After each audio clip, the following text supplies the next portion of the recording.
哪一句闽南谚语形容人没有忧患意识，不知大难临头？闽南谚语取材于台湾闽南语常用词词典。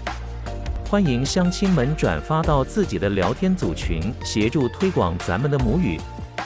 多谢，感恩。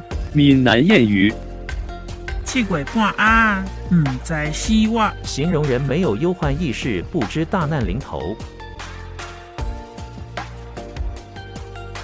谢谢您的观赏，希望您会喜欢我为您制作的影片，请支持我，点击 subscribe， 然后再单击小铃铛，请点击下面观看同一系列的影片。